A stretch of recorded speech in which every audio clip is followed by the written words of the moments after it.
Bonjour, vous allez bien? Encore une fois, nous sommes ici et aujourd'hui, ici dans l'émission Entre nous, je voudrais vous poser deux questions. La première question que je voudrais vous poser est, ce jeûne est-il difficile? Peut-être c'est votre premier jeûne, ou bien vous avez participé à d'autres, mais celui-ci est le plus difficile et le plus sacrificiel. Vous ouvrez main de beaucoup de choses et il y a des moments dans votre vie quotidienne où vous vous sentez que c'est trop de sacrifices. Oui? Alors j'ai une nouvelle pour vous. Le Seigneur Jésus l'avait déjà dit, que ce ne serait pas facile, que ce serait difficile. Je vais vous montrer aujourd'hui combien Jésus nous a mis en garde concernant le sacrifice pour recevoir le Saint-Esprit. Vous voulez voir? Là, dans Jean 16, le verset 20, il dit ainsi, « En vérité, je vous le dis, vous pleurerez et vous vous lamenterez, et le monde se réjouira. Vous serez dans la tristesse, mais votre tristesse se changera en joie. » Parfois, vous êtes à votre travail, dans votre vie quotidienne, avec votre famille, ou même à l'église, et vous sentez que pour vous est si difficile, et vous avez l'impression que ce n'est pas autant difficile pour les autres autour de vous. Vous avez parfois le sentiment, pour moi c'est si difficile, vais-je y arriver? Puis vous pensez à abandonner. N'abandonnez pas, parce que Jésus l'a dit, même si au moment où vous sacrifiez, vous ouvrez main de quelque chose, vous vous sentez peut-être triste de ce qui est écrit ici. Mais Jésus vous dit, lorsque vous recevrez le Saint-Esprit, vous recevrez une joie que personne ne pourra vous la retirer. Croyez-le, n'abandonnez vraiment pas. Allez jusqu'au bout, sacrifiez vos volontés. Sacrifiez non seulement les réseaux sociaux, non seulement les informations, non seulement les groupes dans le WhatsApp, mais sacrifiez ce que Dieu vous demande à l'intérieur de vous.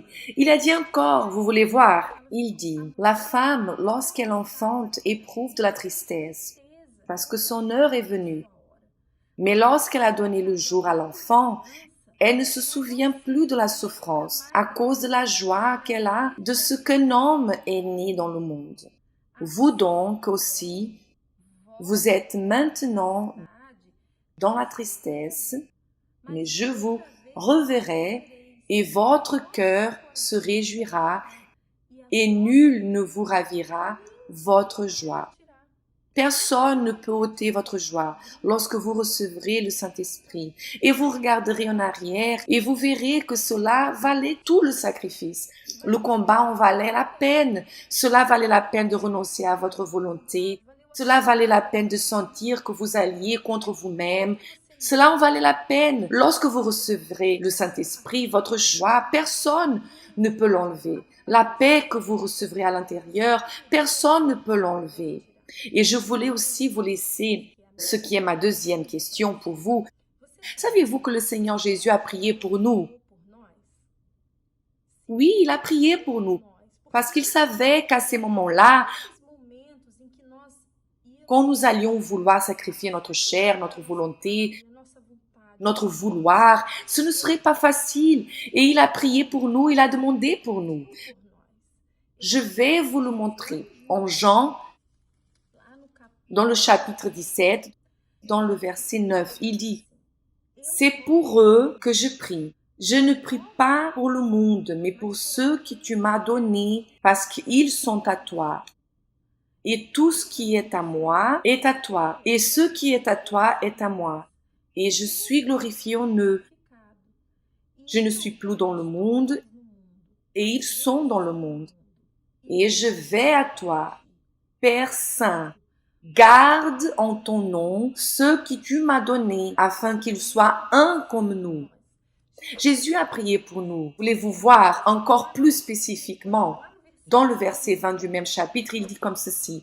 Ce n'est pas pour eux seulement que je prie, parce qu'il y a ceux qui se disent, la prière qu'il faisait, c'était pour les disciples. Ce n'était pas seulement pour les disciples, mais c'était aussi pour nous, parce qu'il est écrit ici, ce n'est pas pour eux seulement que je prie, mais encore pour ceux qui croiront en moi par la parole. Ce sommes nous. Jésus a prié pour nous, il a prié pour vous, pour que vous ne vous perdiez pas, n'abandonniez pas. Alors quand vous vivez ce moment-ci, quand c'est si difficile, que vous dites, je pense que je vais m'arrêter, je ne peux plus supporter ces sacrifices difficiles pour moi. Je pense que je ne pourrai pas. N'abandonnez pas. Lisez Jean 17, le verset 20 spécifiquement.